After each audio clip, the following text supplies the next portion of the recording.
முக்கிய காரணம் வந்து மேடம் வந்து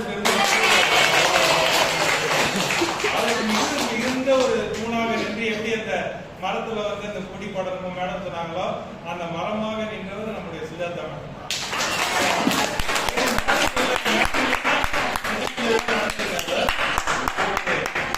நம்முடைய மகாகவி பாரதியை பொறுத்த வரைக்கும் மகாகவி பாரதி சின்னசாமி, அவங்க தந்தையார் பேர் சின்னசாமி, தாயார் பேர் லட்சுமி.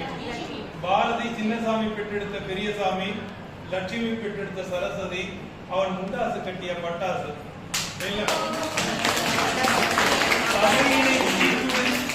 தசையிலும் சிவ சக்தியை பாடும் நல் அகங்கேட்டேன், இதை அருள்வதில் உனக்கு எதுவும் தடை இருந்ததோ சொன்னார் பாருங்க.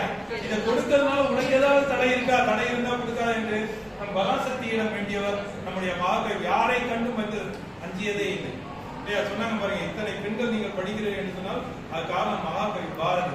பாரதியார் தான் பெண்கள் படிக்க வேண்டும் என்று சொன்னவர். பாரதியார் தான் தீண்டாமை ஒழிய வேண்டும் என்று சொன்னவர். பாரதியார் தான் எல்லோரும் கோயிலுக்கு நுழைய வேண்டும் என்று சொன்னவர். பாரதியார் தான் ஒரு தாழ்த்தப்பட்ட குடியிலிருந்து வந்த ஒரு கனகலிங்கத்திற்கு பூணூல் அணிவித்தவர். இப்படி பல புரட்சிகளை